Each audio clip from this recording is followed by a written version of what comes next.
Yeah. Because I wanted to prove to them that I wasn't crazy, that I was like the same person that they knew, that they had always known, but like now I was talking about aliens all the time. Yeah. Yeah. I forgot about that. Yeah, that was a really rocky like time in general. It was like, wow. I think because we both, I think it's this weird thing where it's like it was just exciting, and because we like had looked into it to a degree that was like enough for us at least to just like justify being interested, like thinking that it's interesting, you know. But that takes a little bit of time to like get over that like threshold or whatever. All it took was that one episode. I know that, but like so, but even that, even if like the only head start we had on like our friends and family was like that like 1 hour's worth of an episode, the level like at which we came like started talking about it, yeah, exactly, was like I think just like jarring for people, because it is like for people, you know, like if that aren't, that only think of those things in terms like people that we were before we watched that only think about like things like aliens and stuff like that in terms of like science fiction, and that like it's sort of silly to think about them in any other way, and then to all of a sudden have this like friend who's like very convinced, like, and very excited about this prospect that like maybe that's wrong, you know. And I think it's natural for there just to be like, oh no, like for the reaction, like instead of being like, wow, let me hear what this, you know, this friend that I love and trust, let me hear what they, you know, they have to say. Like, for some reason, it's more likely to be like, uh-oh, my friend is crazy. Yeah. You know, like, shit. I thought I knew this person. It turns out they're crazy. Dang it. Well, you know, it's like, come on. What got me is like I instantly hopped on it, or I attempted to hop on it from like an evidence-based perspective, because I mean, I was going to work every day at a law firm, associating with all of these lawyers, and then trying to tell them about aliens. So like my first instinct was like, they're going to believe me, you know, like it's like all of this evidence is here, they know who I am as a person, like I'm a credible person, I'm not, you know. And then all of a sudden it was the opposite, you know. It was like a, I don't know. It was like I don't know. I think like they did not. It did not go as planned. Yeah, I know what you mean. And I think that like what we didn't realize, like the fundamental flaw in our approach, was that we were doing this thing where like anticipating not being believed and like needing scientific, like something, some kind of evidence, like you said, to like back it up. Is like so then the energy that you're bringing without like even intending to do it, when you start to talk about it, is like it's like preemptively defensive. Like it's like, don't worry, I got this evidence. Like you, like it's very obvious that you're like you're making an effort to convince them. Like nobody likes when people make efforts to convince them of anything. Like, and so then it's like their reaction is like negative, and then it's like just because of that, like just because of like, you know, like if you imagine, like if I was like a friend of yours, I'm like realizing all this right now. I know. If I was like a friend too, of yours. Yeah.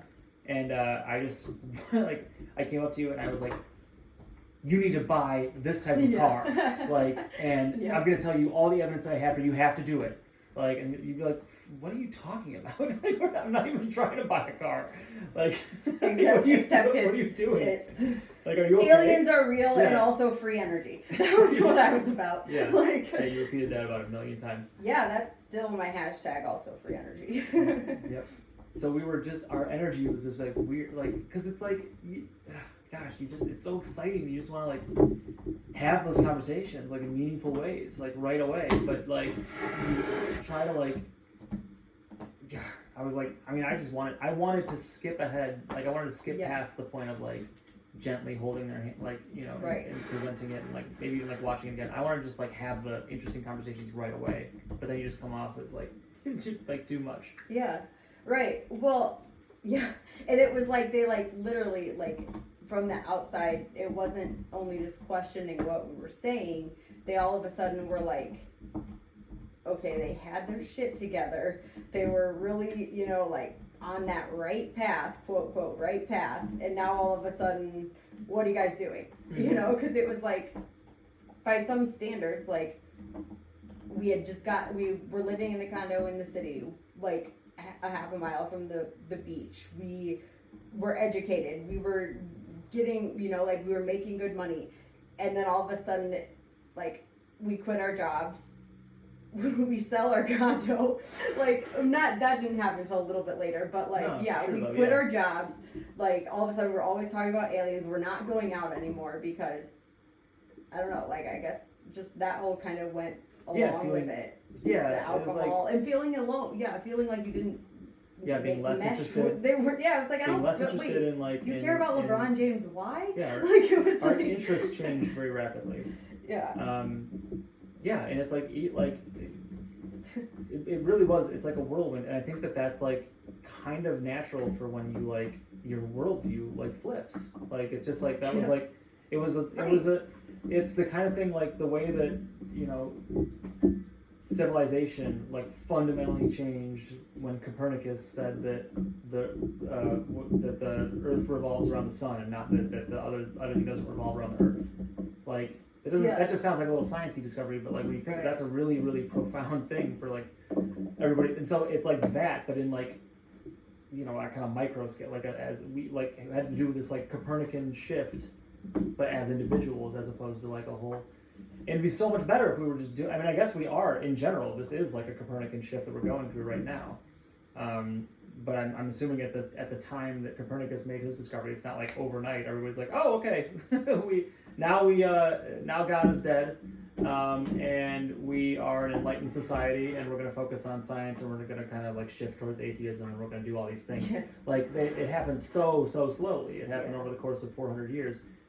In fact, in the Copernican shift, like this is just a fun fact, but like the church didn't officially accept the heliocentric model until something like 250 years after Copernicus's discovery. So it's like it takes time. So like we're like and so it's like I'm sure there's a lot of people around then who like are kind of going through like similar things of like telling their friends and blah blah blah, and they're like, what the fuck are you talking? No, the sun doesn't. No, we're in the center of the galaxy. Yeah, we're really really important. Shut the fuck up! I'm gonna go do myself now because I'm too busy to hear you.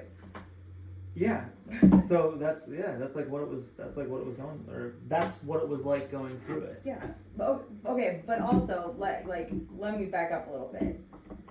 You've got to remember, like, this is what's mind blowing to me, and I think that I don't know. We just had to, like, we were in the right place at the right time to like get this information, to comprehend it and go about it the way that we did, because reverse prior to October 2022, like the whole reason that I watched that episode to begin with was because of the COVID shot, like, so, and we had spent all of that episode of Unsolved Mysteries. Yeah. Okay.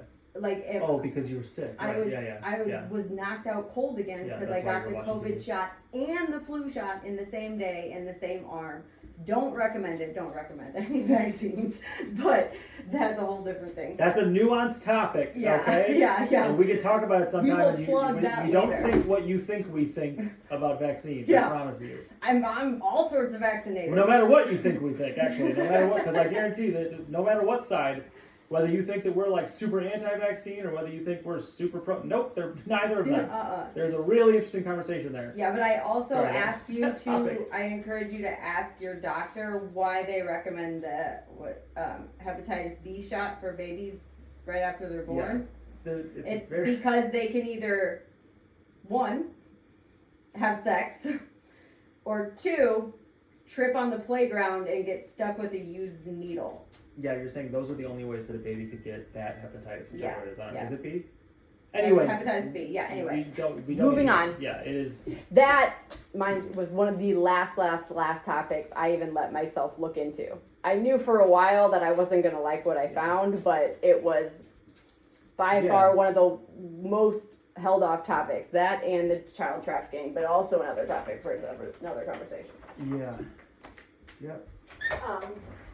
So, anyways, again, like, my biggest thought with that is it's crazy. It's crazy to think about what we did 2 years ago. Like, almost 2 years ago to, like, this month. It was last month. And how, like, we spent all of our time the summer before the election doing all of the voting outreach.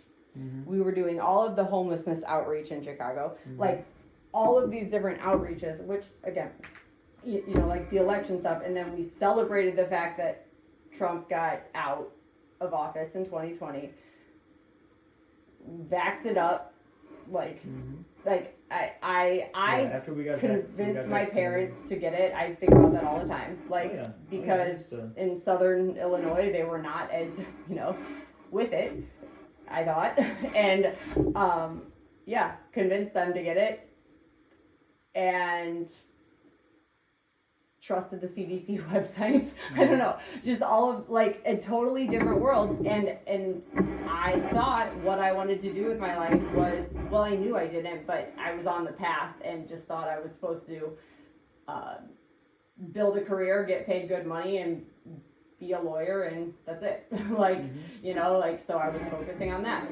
and my outreach wasn't getting anywhere because it was fixing all these itty bitty sections of a big problem. Yeah, I used to argue there was a dude at work back in 2020 who was he was like the anti-vaccine guy. He wouldn't, and I used to get in so many I argued with him all the time about not just vaccines but like about politics in general, and I'd get mad, I'd get like emotional, like because I was like really bought in to all of it, you know what I mean? That they just didn't care about people dying. That I thought, literally, I think I was convinced that and I didn't think I was convinced like this at the time, but looking back at it, I'm like, I was convinced that these people who weren't getting vaccinated strictly because they did not care that they were killing other people. Yeah, for sure. They make the news really went out of their way to make it seem like that, like people who weren't getting the vaccine were like bad people, like immoral people, right? Which was really fucked up. But yeah, that guy. I just wanted to finish that thought. That guy, who I used to argue with all the time, like we chat now. Like we're like I mean, we were always friends. Yeah. He and I always like really respected each other. We always had like, so I don't want to make it seem like we were like at each other's throats or anything. But when it came to like political topics, we would argue, and it would sometimes get like kind of heated. But I always loved it. But yeah, no, he and I chat, and there's still plenty of stuff we don't really like see eye to eye on or whatever. Right. But he's like an awesome guy. He's not, and I used to think he was an idiot, you know, and now I like genuinely consider him like one of like the most intelligent people I know, and I like talking like. The last time we talked, we actually talked about the Bible for like like a half hour, and it was really fascinating. But anyways, that in and of itself, like that microcosm of my story, like just my arc with that guy, in and of itself, like shows like it's just such a massive change, like in me in both of us. I'm the same. I mean, I have that same exact experience with a lot of the people back home, obviously, because we argued a lot over the COVID stuff, but I think that's part of the reason maybe why it was easier for us to like see the other side, was that like I knew all of those people, and I knew they weren't terrible people. I knew they weren't dumb. I knew that like whether or not they had the quote education that some of the people in Chicago had, like they were intelligent people, and like hard, like, and so it didn't make sense to me, like the whole thing. And so, but yeah, I have that exact same thing now. All of those people that I used to argue with on Facebook and like not avoid talking to at the bar, or they would say Trump shit to piss me off, like all of those people are now the ones who are agreeing with my posts, and it's like a flip-flop. So I totally get that. So it's wild. So anyway, but like I just wanted to point that out because it is, I mean, it was a gradual progression with us, but at the same time it was a sudden progression, considering that it wasn't just the minor shift in our reality. It was like a fucking 180, like just a. Yeah, and because I think it's interesting to think about, like, because now I'm a lot more cognizant and conscious of the intensity of not only media bias, but just like my own bias and like all like the environmental bias in general of like where you live and who you talk to and what your habits and your cycles are and where you, all those things. Like it's just, there's layers and layers and layers and layers and layers of bias that we're all just kind of like choking in, at all times. And again, and most of them are just like our own biases that we've built like over the course of like our entire life, But anyways, what I was gonna say is that because of where we lived, like we were in Chicago at the time, and so like the current of, like if you think of it as like being like a river or whatever, like the current of information where we were is just so strong and in one direction. You know what I mean? Yeah. Like in those media sources and stuff like that. So from our perspective, like any turn, however subtle it was, any turn against that, all of a sudden you're getting like blasted with this current, like in the face. So even if you're still moving with the current, just facing the other direction is like violent. Like it feels violent. Like it feels like, whoa, this is really significant. Yeah. You know, so I think that I think that and that's probably has a lot to do with like why we had this sort of preemptive defensiveness and that energy that we had when we would go into conversations of like, I gotta be prepared for this. Mm-hmm. You know, Yeah, like God, holy shit. like which like is suck. Yeah, and that actually like ruined conversations for me for a while. Like feeling like I needed to like, I mean, I always have had like some high baseline of conversational anxiety, so I would still be like rehearsing to some degree. But like Jesus, it got out of control when it came to like past that point, because I just like found myself really like trying to like you know, be able to cite all my sources and remember all this stuff for conversations is exhausting. Yeah. It was so you did. You're like a friggin' encyclopedia. Well, not when I'm anxious. Yeah. Like when I'm anxious, like I can't. I lose my memory. I lose like my like calmness, and I'm just like stammering, and then that of course makes me look worse. You know, so it just like piles on itself. So yeah, I probably look really fucking crazy to like a lot of people because I would just have this weird like, you know, distorted anxious energy. Which was also weird because, like, you know, you're going through this kind of like this really profound, beautiful thing. Like, you're coming to terms with like realizing how small you are in the universe and you know, accepting that like there's a kind of fundamental energetic connection between things. You know, finding this stuff step by step is really exciting and beautiful and awesome. Like, so there's like this really great internal thing happening. But all of the ways that I'm showing, the fact that I'm showing up to places, especially socially, externally, is like anxious and fidgety and weird, you know. Like our politics, it appeared like our politics took a 180, and we were antisocial all of a sudden. Which we weren't antisocial, but like we just were staying in more. Socializing just became harder. Yeah, you're right. Like, you're right. you know? And more like, I didn't feel good anyway. Like the lifestyle that we were living, even though it was, you know, could be considered like on the path to like an American dream type thing, like it was painful. I mean, like you were like initially, like before this, but you know, even up through then, like with the service industry stuff and like the struggles of that work life. And then the reason I quit Hack was because you came out at 3 a.m. while I was still up on my computer writing emails, and you said, babe, do you realize you're killing yourself? Yeah, I can see and that. I was like, yeah, I am. For what? You know, like. Yeah, it became really hard to take, like, that kind of like punishment seriously. It's like, well, what's the point if there's no. Yeah. Like, I'm making money, so I'm gonna live another 10 years. I can't live anymore. Like, I'm sick for 5 months straight. Like, you know, like, I'm literally at my wit's end because they wanted me to go back into the office for 4 days a week. And I was like, I'm already working like 14, 15 hours a day. Like, I literally could not envision doing it. I mean, my body was going to crack at any moment. And then on top of that, all of the socialization we were doing. Like, think about it, like for the last 7 years, like 33 weddings we were at, and that's just weddings. Then you tack on all of the extracurriculars that come with the friends attached to those weddings. Like, we were draining ourselves in all ways imaginable. And then trying to fulfill that with alcohol and Adderall and like, you know, like. Yeah, man, I would chase Adderall like a motherfucker. Yeah. Oh God, it's like literally when I was in that place though, like I wanted out of it, and I only saw a way out of it via treatment, like a treatment center, or you know, like therapy or things that I didn't necessarily have the time or energy or resources to do. So it was just like, I'll worry about that in the future. I'll worry about that in the future. And then all of a sudden, our lifestyle started changing, and we started feeling better, and it was like, oh shit, I can do this. Like we can. It's not even something that we have to go actively seek something out for. It's just making changes to our lifestyle that makes us feel better. And all of a sudden, I'm not getting 4 hours of sleep and getting knocked out with bronchitis. You know, like it's nuts. Yeah, and then on top of all that, like that's really, really well said. And then I think about a lot on top of all that is that, like, you know, accepting a new worldview in general, like a really, like going down to that fundamental level and like changing your cosmological understanding of like your place in the universe, like that kind of thing. There's like a mourning process. It's beautiful, but like you have to like go, like you've heard me give this theory 1,000 times, but you have to go through the 5 stages of grief.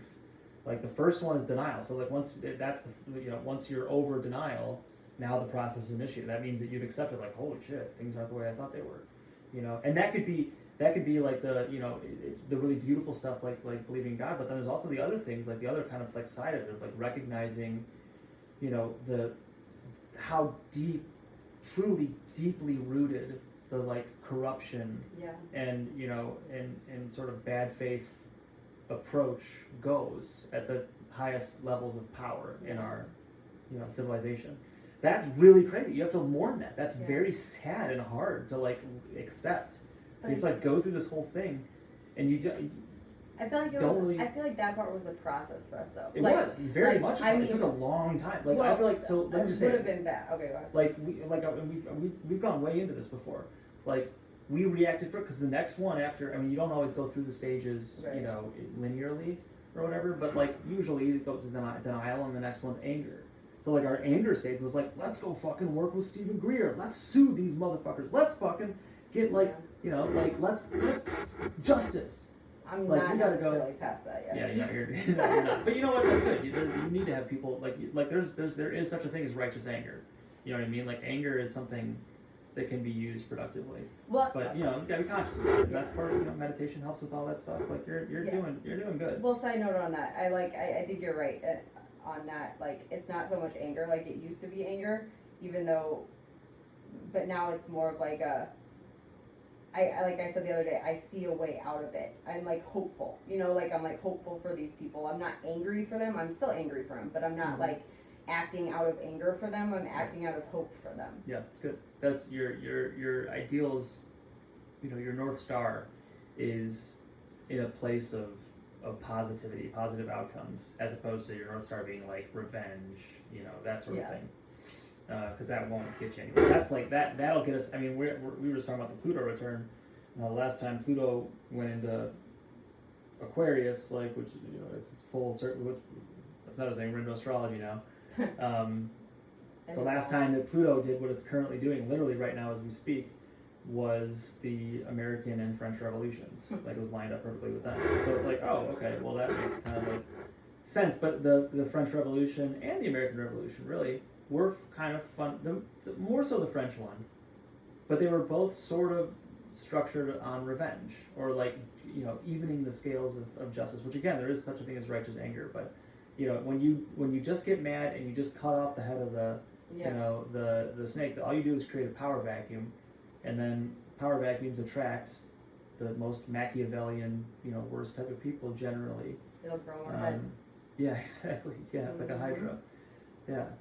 Yeah, because you know, the whole idea of Plato's philosopher king, like a truly righteous, you know, person who like should be like, you should take whoever the best, literally the best intentioned, sweetest, most compassionate, smartest, you know, most scientific like person that you can find in society, and that dude should be, or dude or lady should be the president. Like, but that doesn't. Those people don't get attracted to those positions, and that was like Plato. He's like, you know, that philosopher king doesn't exist, right? You know, or it does, but like, you need to like, you'd have to have a really fundamentally different value system in society for someone like that to get into a position like that, or to even have a position with that much power in the first place, to be honest. But also, like, and then we'll get back to it because I cut you off at the second denial thing, or the second stage of grief. Oh yeah. But like. I don't know. Maybe we'll go back to that. Well, the one after that, after anger, I mean, it's not a perfect metaphor, it's not a perfect system, whatever, but there's, what is it? It's dabda, so it's bargaining. I'm not exactly sure what how bargaining would translate to this context. Just kind of like, I guess, trying to figure out, like, plan and scheme and try to figure out how to, you know, like, I know exactly how it did for me. Like, it was the I'm going to focus on the UFO world, and I'm not gonna tell myself that this is happening in the rest of my life. Like this corruption, this whole different world that I'm being exposed to is only related to aliens and ET technology. It is not related to anything else. So that is like what I did. And I mean, and I did that for like a long time, and it just, until it kept just popping up everywhere. You know, it was just connected to everything, it seemed like. But even like, I avoided things like near-death experiences and different spiritual stuff and like holistic stuff and all of that for a long time, you know, like, and I kept saying, because when you would get really into it, you'd want to talk to me about it, and I would get overwhelmed easily, and I'd be like, I'll get there. Like, I'm not there yet. Like, but that's how I did it. And then it was just like, within, probably the last year that I think I really started looking outside of the UFO world at the corruption, you know, and then, so yeah, but that's how it reacted in me. Yeah, there is an element of for bargaining of like integrating in a way, of saying like, look, this is how I'm gonna, like, I've accepted this, and now I'm gonna strategize about how to make this work in my life. Yeah, yeah, and then the last one after that would be, or the next one for that would be depression, which, you know, I mean, that manifested in terms of like our social energy levels, and, you know, like our reduction in willingness to socialize and our increased anxiety in social situations. And you literally are describing avoidance coping by like saying, I'm not ready for, you know, that would be associated with depression to an extent. But I also struggle with like, what the fuck is my purpose here? Like, if I'm not, if I'm not, like, if I'm not gonna be able, like, cause I mean, my true purpose, I feel like, has always been to help people in one way, you know, like, and I was dead set on the path of helping people via a lawyer. But all of that was already pissing me off, because there were so many things, you know, like like just public benefits. You have to spend thousands of dollars on an attorney to get on public benefits. Like, you know, that's ass backwards. How do we fix that? Oh, it's so corrupt, we can't, we just put Band-Aids on it. And then same thing with homelessness, same thing with domestic violence. It was just like, all of these things that I was trying to do, all of a sudden, like, it felt like, fuck, like, what is my purpose? Because now all of that stuff is, you know, it's these little Band-Aids again. So, like, what do I do with my life? And I feel like then I saw ufology particularly is my way, because I was like, this is connected to everything. You know, like, it's like, if I can get the legal word out there about the fact that there's fucking free energy, and there's people who can drive from California to New York on water, and we're paying, you know, $6 for gas at that time. Like, this is how you free up people's time. This is how you get them to start paying attention. And that's then, like, eventually, like, I found that way. But